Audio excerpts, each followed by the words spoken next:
Raquel surge na história bíblica como uma figura envolta em perguntas, contrastes e silêncios que atravessam gerações. Quem foi, afinal, a matriarca Raquel?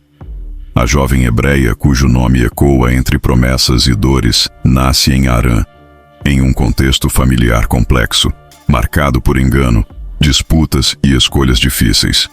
Filha de Labão, homem conhecido por sua astúcia e práticas questionáveis, Raquel cresce ao lado de sua irmã mais velha, Lia, em um ambiente onde a sobrevivência exigia atenção e sagacidade. Desde cedo, Raquel chama a atenção.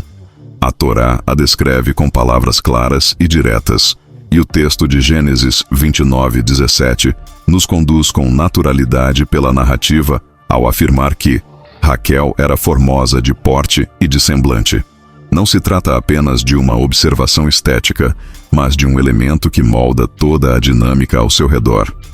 Sua beleza não é um detalhe isolado, ela influencia decisões, desperta paixões e cria rivalidades profundas. Assim como aconteceu com Sara, a matriarca anterior, cuja formosura gerou temor e estratégias de sobrevivência, Raquel carrega o peso de ser vista e desejada. É nesse cenário que surgem episódios que intrigam leitores até hoje. Um deles envolve as flores especiais trazidas por Rúben, filho de Lia. Essas flores, conhecidas por muitos como mandrágoras, eram associadas à fertilidade e ao desejo de gerar filhos. Raquel, que ainda não havia concebido, pede essas flores para si. Não é apenas um pedido simples, é o clamor silencioso de uma mulher que se sente incompleta, pressionada e comparada. O texto de Gênesis 30:14-15 descreve esse momento de tensão familiar quando Lia reage, expondo a troca, o ressentimento e a disputa pelo amor e pela atenção de Jacó. Tudo acontece de forma humana, crua, sem filtros espirituais aparentes, revelando corações feridos e esperanças desesperadas. Outro episódio ainda mais delicado envolve as estátuas do pai, os terafins. Quando Raquel as toma, o texto de Gênesis 31:19 relata simplesmente que Raquel furtou os ídolos de seu pai. A narrativa não interrompe o fluxo para explicar motivações de forma direta, e isso nos obriga a refletir. Teria sido interesse, apego cultural, medo de romper totalmente com o passado, ou uma tentativa de proteção? A história não força respostas, mas ensina que mesmo pessoas centrais nos planos divinos carregam conflitos internos e escolhas ambíguas. Raquel não é apresentada como perfeita, mas como real. Sua trajetória revela que a beleza pode abrir portas, mas também gerar dores, que o desejo de ser vista pode se transformar em angústia, e que a fé muitas vezes convive com resquícios do passado que insistem em permanecer. A história avança e o cenário muda. Jacó, chamado também de Yaakov, deixa a casa de seus pais carregando mais do que provisões. Ele foge do ódio do irmão Esaú que desejava tirar-lhe a vida. A própria Escritura narra esse momento de ruptura quando relata que Rebeca percebeu a ameaça e disse ao filho que partisse, até que a fúria do irmão passasse. Assim, Jacó sai da casa de Isaque e Rebeca e segue em direção à terra de Harã, a casa de Labão, o tio. Não havia ali apenas uma fuga, havia um envio, uma bênção liberada para um caminho desconhecido. A jornada não é apenas geográfica, mas espiritual. Jacó carrega promessas antigas, palavras que ainda não compreende totalmente. Ao chegar próximo à terra de Labão, algo acontece que muda o curso da história. O texto de Gênesis 29:9-10 conduz a narrativa com delicadeza e força ao dizer que, estando ele ainda falando com eles, veio Raquel com as ovelhas de seu pai, porque ela era pastora. Quando Jacó viu Raquel, filha de Labão, irmão de sua mãe, e as ovelhas de Labão, aproximou-se Jacó, removeu a pedra da boca do poço e deu de beber ao rebanho de Labão. Nada é casual. O encontro acontece em um poço, lugar bíblico de alianças, encontros e revelações. Jacó não apenas vê Raquel, ele a reconhece. Há algo além da beleza que já havia sido mencionada anteriormente. O texto continua em Gênesis 29:11, afirmando que Jacó beijou Raquel, levantou a voz e chorou. Não é um gesto leviano, nem impulsivo. É um beijo carregado de compreensão profunda. como se naquele instante as promessas antigas se conectassem ao presente. O choro não é fraqueza, é reconhecimento. Ali, duas histórias se entrelaçam. Em seguida, Gênesis 29:12 revela que Jacó contou a Raquel que era parente de seu pai e filho de Rebeca, e ela correu a avisar a seu pai. O fluxo da narrativa não deixa espaço para dúvida. Há direção divina nesse encontro. Raquel e Jacó compartilham algo que vai além da atração. A inspiração divina, um alinhamento de propósitos. A tradição entende que ali não se encontraram apenas duas pessoas, mas dois destinos chamados a caminhar juntos. Esse beijo, como o próprio texto deixa implícito, não carrega vulgaridade ou excesso. Ele simboliza a aliança, reconhecimento e a consciência de que Raquel estava designada para ser uma das matriarcas do povo de Israel. O encontro no poço revela um ensinamento profundo. Quando Deus conduz encontros, eles carregam propósito, não confusão, direção, não desordem. O caminho de Jacó agora se estabelece na casa de Labão. O que começou como refúgio torna-se serviço. O texto deixa claro que, ao chegar, Jacó trabalha um mês inteiro sem exigir nada em troca. Então Labão, atento e calculista, chama-o para conversar e lhe diz que todo o trabalho tem um preço.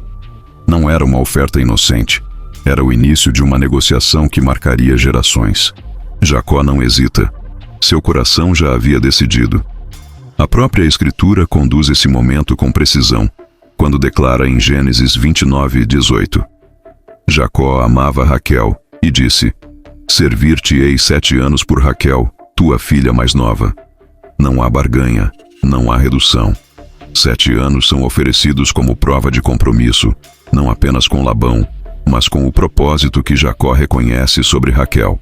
Labão aceita, e o tempo começa a correr. A narrativa bíblica não descreve cada dia, mas resume a essência desses anos em uma das frases mais profundas das Escrituras. Gênesis 29:20 afirma: Assim, Jacó serviu 7 anos por Raquel, e lhe pareceram como poucos dias, pelo muito que a amava. O texto não romantiza o trabalho, ele revela que quando o amor é alinhado ao propósito, o peso do tempo é transformado. Raquel também espera. Ela se prepara em silêncio, sabendo que o homem que ama está pagando o preço por ela. Não há toque, não há antecipação indevida. A espera não é vazia, ela é cheia de expectativa e responsabilidade. Jacó conhece o caráter de Labão.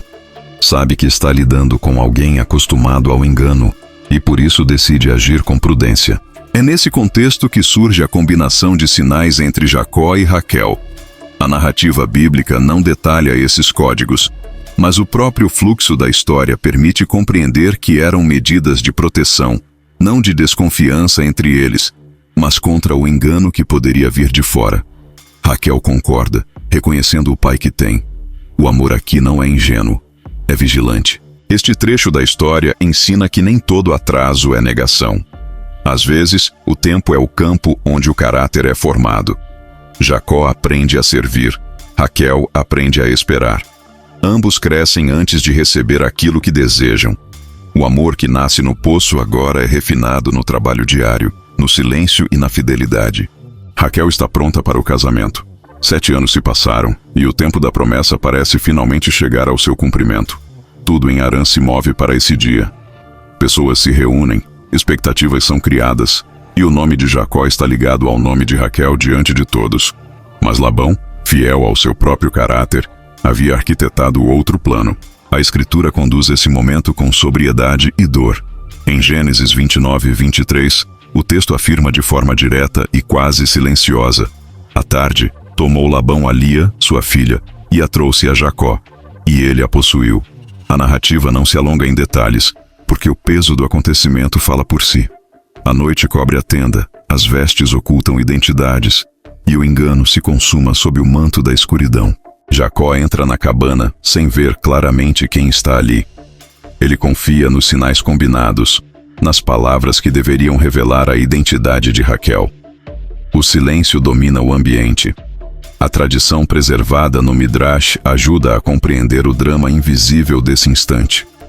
Jacó pergunta quem é ela, pede o código, As 3 palavras combinadas. E a resposta vem. Mas não da boca de Raquel. Raquel está ali, não como esposa naquela noite, mas como guardiã da honra de sua irmã. Ao perceber o plano do pai, ela escolhe algo que poucos escolheriam. Ela entrega os sinais a Lia, não para enganar Jacó, mas para proteger a irmã da vergonha pública. O amor que esperou 7 anos agora se cala para não humilhar outra mulher. Quando a manhã chega, a verdade se revela. Gênesis 29:25 diz: Ao amanhecer, viu que era Lia. A luz expõe o que a noite ocultou. O choque de Jacó é inevitável, assim como a dor silenciosa de Raquel, que assiste à realização de um casamento que deveria ser seu. Esse é um dos momentos mais profundos da história. Raquel, a mulher amada, aceita perder a posição para preservar a dignidade da irmã. Ela entende que há dores que não precisam ser expostas diante de todos. Sua atitude não nasce da fraqueza, mas de uma força interior rara. A capacidade de sofrer em silêncio para que outro não seja destruído.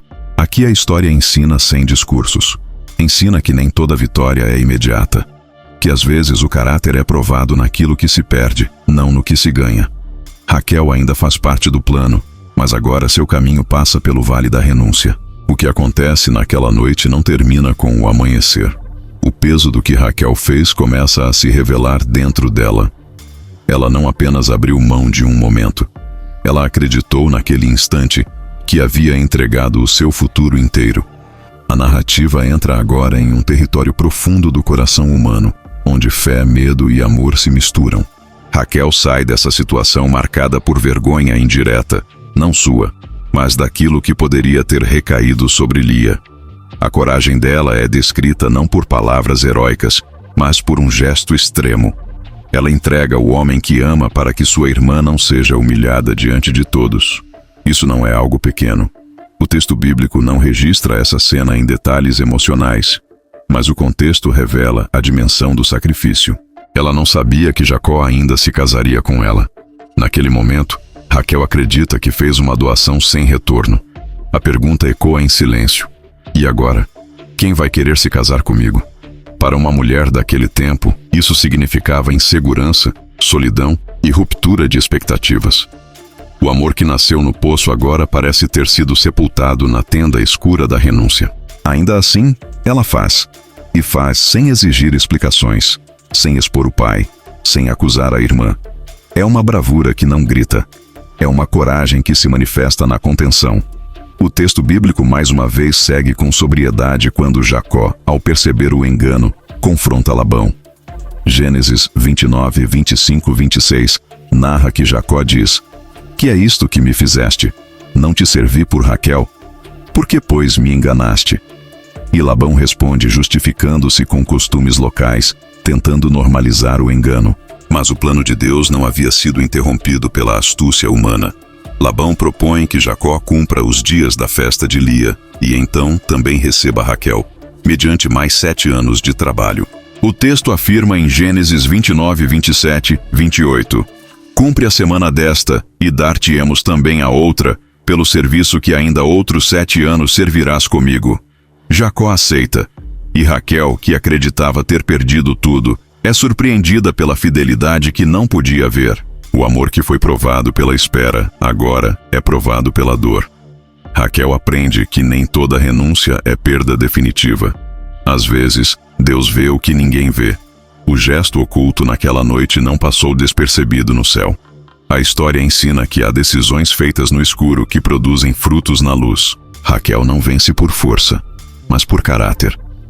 Sua coragem não está em lutar por direitos, mas em proteger pessoas. E isso estabelece um fundamento espiritual que ecoará muito além daquele casamento.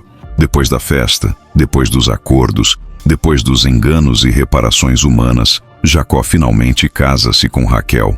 Agora os 7 anos de trabalho vêm depois, não antes. O casamento acontece, mas o descanso não chega. Para Raquel, esses anos não são leves. O texto deixa claro que o coração dela está dividido entre ser amada e não gerar filhos. E essa tensão passa a marcar o cotidiano da família. A Escritura afirma algo essencial para entendermos esse momento. Em Gênesis 29:30, está escrito de forma direta e sem rodeios: Jacó amava mais a Raquel do que a Lia. O amor é declarado, não escondido. Raquel é amada. O problema não está no afeto do marido, mas no silêncio do ventre. Enquanto isso, Lia começa a dar à luz. O texto sagrado mostra que Deus vê a dor de quem se sente rejeitada. Gênesis 29:31 narra: Vendo o Senhor que Lia era desprezada, abriu a sua madre. Porém Raquel era estéril. Aqui não há punição explícita, há mistério. Duas mulheres, dois caminhos de dor diferentes. Uma sofre por não ser amada como deseja. A outra sofre por não gerar, mesmo sendo amada. Lia dá à luz seus filhos um após o outro. Primeiro vem Rúben, depois Simeão, depois Levi. Cada nascimento carrega o desejo de ser vista, de ser escolhida, de ser amada. Por fim, nasce Judá, aquele que carrega no nome um cântico de louvor. A Torá não omite esse contraste. Enquanto o ventre de Lia se abre, o de Raquel permanece fechado. Raquel observa. Ela vê os filhos nos braços da irmã, vê o tempo passar, vê o futuro tomando forma diante de seus olhos sem a sua participação. E então, o clamor explode. Gênesis 31 registra com força emocional. Vendo Raquel que não dava filhos a Jacó, teve inveja de sua irmã e disse a Jacó: Dá-me filhos, senão morro. Não é uma frase teológica, é um grito de dor. É a expressão de alguém que sente que sua identidade está sendo arrancada. Jacó responde lembrando um limite que nem o amor pode ultrapassar. Ele não é Deus. O ventre não se abre por esforço humano. Mesmo assim, Raquel tenta agir com os recursos que conhece. Ela entrega sua serva a Jacó, numa tentativa desesperada de permanecer dentro da promessa, ainda que de forma indireta. O texto mostra que filhos nascem dessa união, mas Raquel sabe, ainda não são os seus filhos. A história ensina algo profundo aqui. Nem sempre aquilo que mais desejamos chega no tempo em que estamos prontos para receber. Às vezes, o silêncio de Deus não é rejeição, é preparação. Raquel, que foi capaz de abrir mão do amor para proteger a irmã, agora precisa aprender a esperar pelo cumprimento que só Deus pode trazer. O amor que ela recebeu não foi suficiente para curar sua dor interior. E isso revela uma verdade dura e real. Há vazios que nenhum relacionamento humano consegue preencher. O ventre fechado se torna símbolo de uma espera maior, de algo que ainda será revelado no tempo certo. A dor de Raquel não permanece estática. O tempo avança, e com ele surge mais um episódio delicado, daqueles que revelam o que se passa dentro da alma. O filho de Lia, Rúben, traz do campo flores especiais para sua mãe. O texto bíblico registra esse momento com simplicidade, mas o impacto é profundo. Gênesis 30:14 narra: Foi Rúben nos dias da ceifa do trigo e achou mandrágoras no campo e trouxe-as à sua mãe Lia. Essas flores eram conhecidas naquele contexto antigo como símbolo de fertilidade, associadas à esperança de abrir o ventre. Raquel vê as flores e faz questão de tê-las. Não por capricho, não por disputa vazia. O pedido nasce de um coração cansado de esperar. Gênesis 30:15-16. Descreve o diálogo tenso entre as irmãs, revelando uma troca carregada de dor e expectativa. Raquel cede mais uma vez, permitindo que Lia estivesse com Jacó naquela noite, na esperança de que, no tempo certo, seu próprio ventre fosse preparado. Esse detalhe é essencial. Raquel não busca as flores para impedir a alegria da irmã, nem por inveja superficial. Ela carrega um desejo legítimo e profundo. Eu quero fazer parte da família do meu marido. Eu quero ter filhos. Eu quero ser uma das matriarcas do povo que está nascendo. A narrativa deixa claro que o esforço humano existe, mas não é ele que determina o resultado final. O texto segue mostrando que, mesmo com tentativas, estratégias e concessões, Raquel continua esperando, até que algo muda. Gênesis 30:22 marca um ponto de virada com palavras que atravessam gerações. Então Deus lembrou-se de Raquel, ouviu a Deus e abriu-lhe a madre. Não foram as flores que trouxeram a resposta definitiva. Foi o tempo de Deus. Raquel concebe e dá à luz um filho. Gênesis 30:23-24. registra o nascimento com significado profundo quando ela declara: Deus tirou a minha afronta. E chama o menino de José, dizendo: O Senhor me acrescente outro filho. O nome carrega tanto gratidão quanto esperança. José nasce como fruto de uma longa espera, de lágrimas silenciosas e de fé que não morreu. Esse nascimento não é apenas a alegria de uma mãe. Ele se tornará central na história de Israel. José será profundamente amado por Jacó e sua trajetória futura afetará toda a família. Mas, neste momento, a narrativa permanece focada em Raquel, a mulher que soube esperar, ceder, sofrer e confiar. A história ensina que Deus não ignora o clamor silencioso. Há tempos em que ele parece distante, mas está apenas preparando o cenário. O ventre que ficou fechado por anos se abre no momento exato. Raquel aprende que a promessa não falha. Ela amadurece. O nascimento de José não encerra a história de Raquel. Ele a aprofunda. Jacó não esconde o que sente. José não é apenas mais um filho entre muitos. Ele nasce da mulher que Jacó ama profundamente, da espera longa, da oração silenciosa, do ventre que Deus decidiu visitar no tempo certo.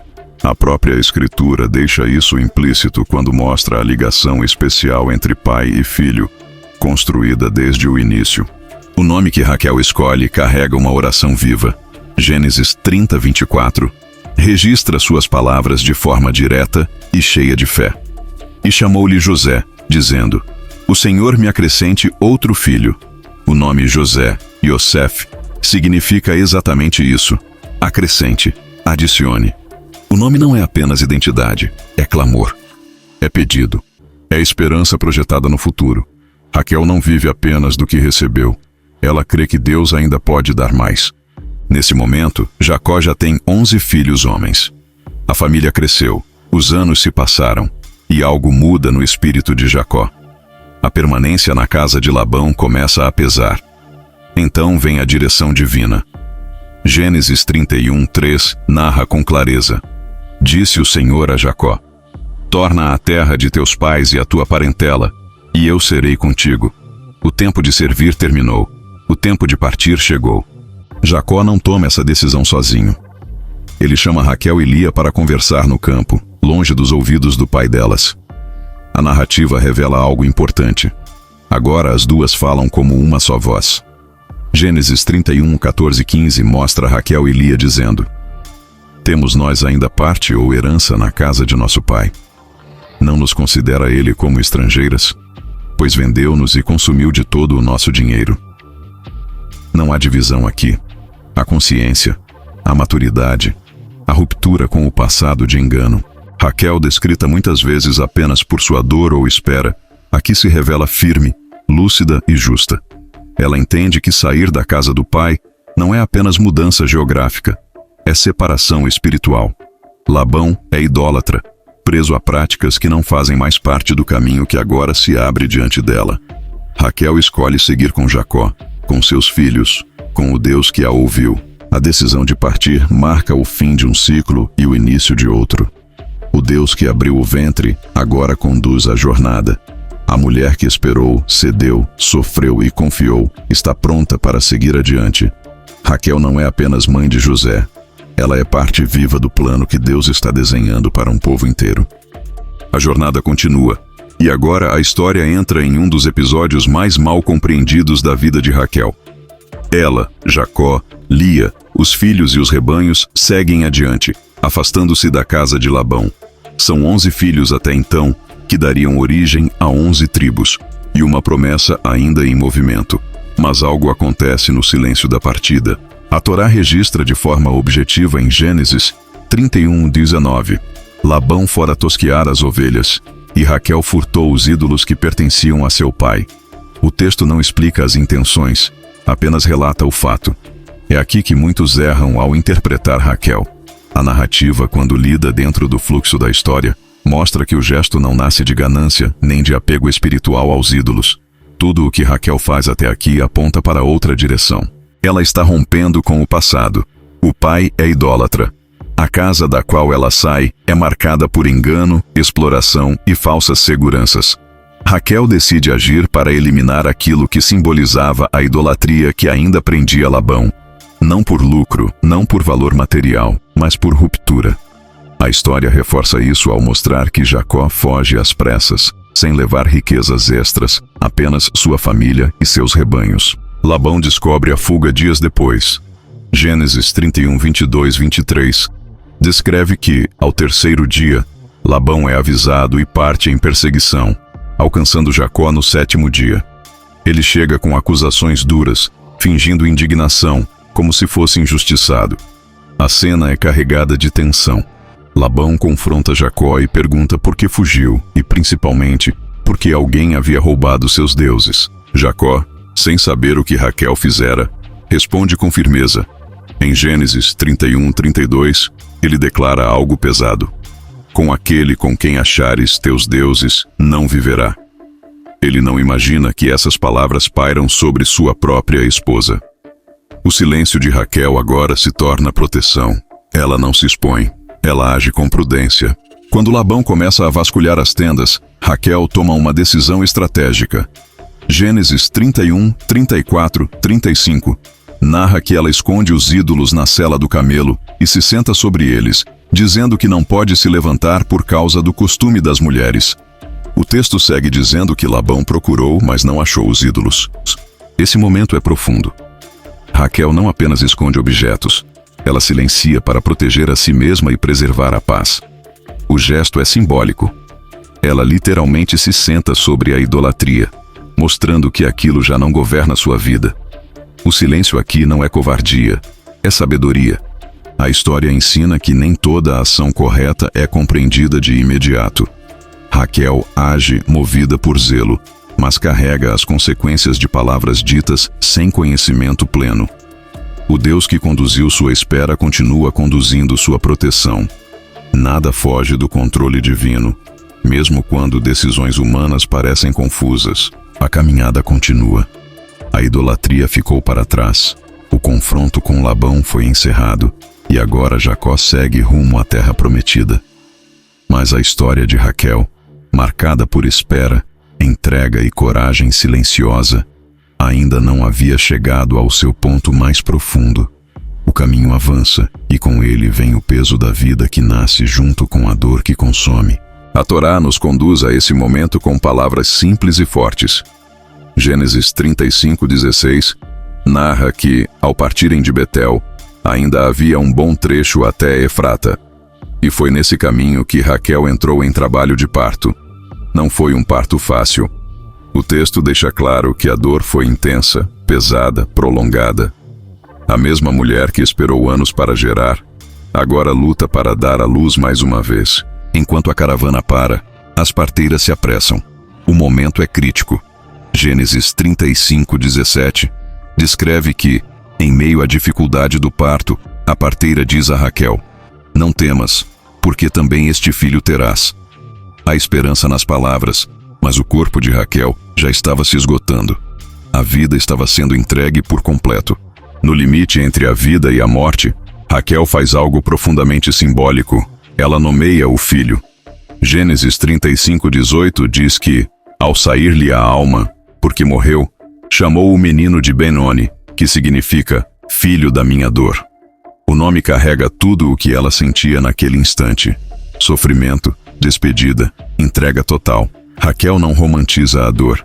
Ela a reconhece, mas a história não termina nesse nome. Jacó, que a ama desde o primeiro olhar no poço, não permite que a dor seja a última palavra. O mesmo versículo continua dizendo que Jacó chamou o menino de Benjamim, filho da mão direita, filho da força, da honra, da promessa.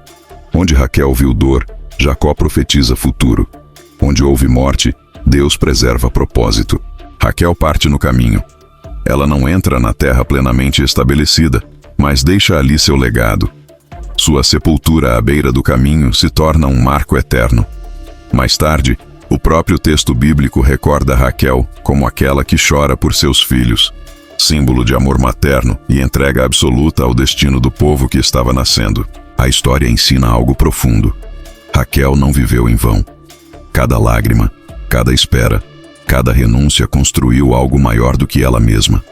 Seu último ato não foi apenas dar à luz um filho, mas entregar ao mundo uma promessa que atravessaria gerações. A dor não anulou o chamado. A morte não cancelou o propósito. A caminhada continua. Depois de tantos anos de engano, trabalho árduo, dores silenciosas e promessas cumpridas com lágrimas, Jacó segue com sua família rumo à terra que Deus lhe havia prometido. Mas o caminho da promessa nem sempre é feito apenas de chegada. Às vezes ele passa pelo vale da despedida. Raquel está grávida. Não de qualquer filho, mas do segundo filho que ela tanto pediu. A mulher que esperou, que cedeu, que suportou humilhação, agora carrega no ventre aquilo que sempre desejou: vida. A Torá descreve esse momento com peso e reverência. Gênesis 35:16 narra: partiram de Betel, e havendo ainda pequena distância para chegar a Efrata, Raquel deu à luz, e teve trabalho duro no parto. O texto não suaviza a dor. Ele deixa claro: o parto é difícil, intenso, quase insuportável. Enquanto a vida chega, a força de Raquel se vai. No limite entre o céu e a terra, ela entende que não sobreviverá. E naquele instante, ela faz algo profundamente humano e profundamente verdadeiro. Ela dá um nome. Gênesis 35:18 diz: e aconteceu que, saindo-se-lhe a alma, porque morreu, chamou-lhe Ben-Oni, mas seu pai chamou-lhe Benjamim. Ben-Oni, filho da minha dor. É o nome que nasce do sofrimento, da consciência da própria morte. Raquel não romantiza o fim, ela o nomeia como ele é. Mas Jacó não permite que a dor seja a palavra final. Ele muda o nome para Benjamim, filho da mão direita, filho da força. Onde Raquel viu fim, Jacó declara futuro. Onde houve perda, ele estabelece continuidade. Assim, vida e morte se encontram no mesmo instante, sem se anularem. Raquel morre no caminho. Não em uma cidade estabelecida, não na gruta dos patriarcas. Gênesis 35:19 afirma: assim morreu Raquel, e foi sepultada no caminho de Efrata, que é Belém. Ela fica no meio do caminho. E isso não é esquecimento, é propósito. Jacó sabe exatamente o que faz. Ele não leva Raquel para Macpelá. Ele a deixa ali, onde gerações passarão. Belém não é apenas um lugar geográfico. É estrada, é travessia, é passagem. Raquel permanece ali como sentinela do povo que ainda virá. Anos depois, o profeta Jeremias ecoará essa dor. Ouviu-se uma voz em Ramá, pranto e grande lamento. Raquel chorando por seus filhos. Jeremias 31:15. Raquel continua presente, chorando, intercedendo, esperando redenção para seus filhos. A história dela não termina com a morte. Termina com legado. 2 tribos nasceram dela. Reis surgiriam de sua descendência. E sua sepultura no caminho se transforma em sinal. Mesmo quando a promessa parece custar tudo, Deus não abandona aqueles que amam profundamente e permanecem fiéis até o fim. Raquel sabe que está deixando a casa do pai para sempre. Ela sabe quem Labão é, um homem idólatra, preso às suas estátuas. Então ela toma uma decisão. Não para roubar ouro, não para ganhar dinheiro, não por interesse material. Raquel pega as estátuas do pai para romper com a idolatria. Talvez ao não encontrá-las, Labão mude de caminho.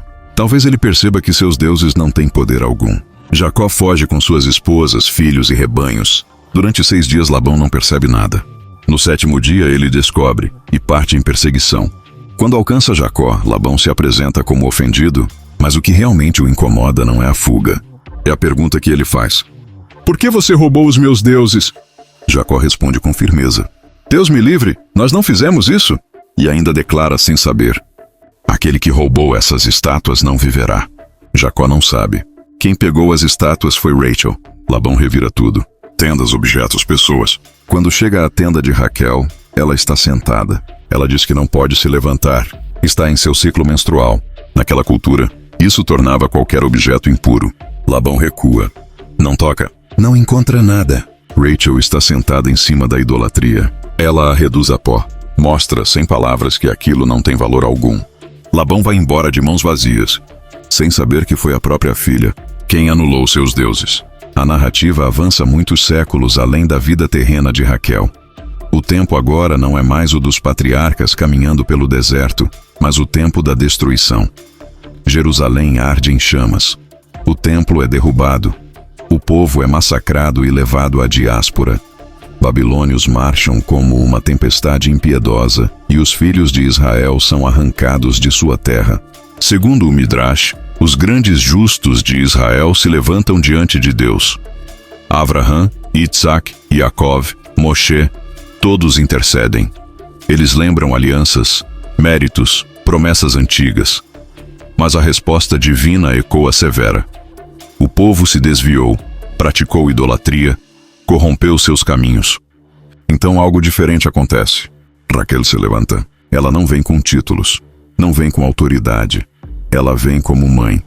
O Midrash descreve que Raquel sai de seu túmulo, no caminho de Beit Lechem, e chora. Não chora apenas por seus 2 filhos, José e Benjamim, mas por todos os seus descendentes espalhados entre as nações. E é nesse ponto que a narrativa se funde com a própria escritura. O profeta Irmeiahu registra essa cena de forma viva e dolorosa. O texto não é apenas citado. Ele é ouvido dentro da história. Assim diz o Senhor. Uma voz se ouviu em Ramá, pranto e grande choro. Raquel chorando por seus filhos e recusando ser consolada, porque eles já não existem. Jeremias 31:15. Raquel chora porque vê seus filhos acorrentados. Chora porque vê Jerusalém em ruínas. Chora porque a promessa parece distante. E ela se recusa a ser consolada, porque dor verdadeira não aceita palavras vazias. Mas Deus responde, não como resposta teórica, mas como promessa viva, pronunciada no mesmo fôlego da dor. Assim diz o Senhor, reprime a tua voz de choro e as lágrimas dos teus olhos, porque há recompensa para o teu trabalho, e eles voltarão da terra do inimigo. Jeremias 31:16. E então vem a frase que sustenta toda a esperança do povo. Há esperança para o teu futuro, diz o Senhor, e os teus filhos voltarão para os seus próprios limites. Jeremias 31:17. Raquel não chora em vão. O choro dela se transforma em promessa. Sua sepultura, colocada no meio do caminho, deixa de ser símbolo de morte e se torna marco de esperança. Ela está ali porque sabe que seus filhos passarão por aquele caminho, na ida para o exílio e na volta para casa. Ela não foi enterrada na gruta dos patriarcas por acaso. Ela foi colocada onde a dor passaria, para que a redenção também passasse. E assim, a história de Raquel não termina com sua morte. Ela continua ecoando toda vez que o povo sofre, toda vez que a esperança parece distante, toda vez que alguém chora sem forças, porque Deus ainda ouve o choro de uma mãe. Raquel não é apenas uma personagem da Torá. Ela é uma matriarca que continua viva na história do povo de Israel. Mesmo após a sua morte, Raquel permanece presente no caminho do povo judeu. Ela não está enterrada junto aos patriarcas na gruta de Macpelá. Ela está no meio do caminho, entre Chevron e Jerusalém, entre o exílio e a redenção.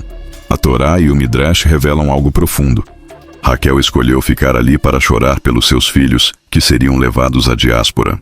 O profeta Irmeiahu descreve, uma voz é ouvida em Ramá, pranto e amargo choro. Raquel chora por seus filhos. Raquel não chora apenas por Yosef e Benjamim. Ela chora por todo o povo de Israel espalhado entre as nações. E então Deus responde a Raquel, há esperança para o teu futuro. Teus filhos voltarão para a sua terra. O mérito de Raquel não foi apenas gerar filhos. Foi abrir mão. Foi ter piedade. Foi não envergonhar a irmã. Foi amar mesmo perdendo. Por isso, até hoje, o túmulo de Raquel em Beit Lechem é um dos lugares mais visitados de Israel. Pessoas oram ali por casamento, filhos, sustento, retorno ao caminho, esperança, porque Raquel representa a mãe que nunca abandona os seus filhos. Raquel não venceu pela força, nem pela posse, nem pelo controle da história. Ela venceu pela capacidade de amar quando tudo dizia para endurecer. Quando a vida lhe pediu o impossível, ela não se fechou, ela se entregou. E é por isso que, mesmo depois de sua morte, sua voz continua viva. Uma voz que não acusa, uma voz que não desiste, uma voz que intercede. Raquel nos ensina que há dores que não nos destroem, elas nos transformam. Que há perdas que não nos diminuem, elas nos elevam. E que há momentos em que abrir mão não é fracasso, é missão. Ela ficou no meio do caminho para lembrar a todos nós. Ninguém que ama de verdade fica esquecido. Ninguém que age com misericórdia fica sem resposta. E nenhuma lágrima derramada por amor é em vão. Se hoje você está no meio do caminho, entre o que perdeu e o que ainda espera, entre a promessa e o cumprimento, Raquel caminha com você, porque a esperança não morre. Ela apenas espera o tempo certo de florescer. Se essa história tocou o seu coração, não deixe isso passar em silêncio. Inscreva-se agora no canal, porque esse conteúdo é alimento para a alma. Ative o sininho para não perder nenhuma mensagem que pode ser exatamente o que você precisa ouvir no momento certo. Escreva nos comentários o que essa história despertou em você. Sua voz importa. E compartilhe este vídeo com alguém que esteja no meio do caminho e precise de esperança hoje. Que o mérito de Raquel acompanhe você e que a sua história também seja transformada em luz.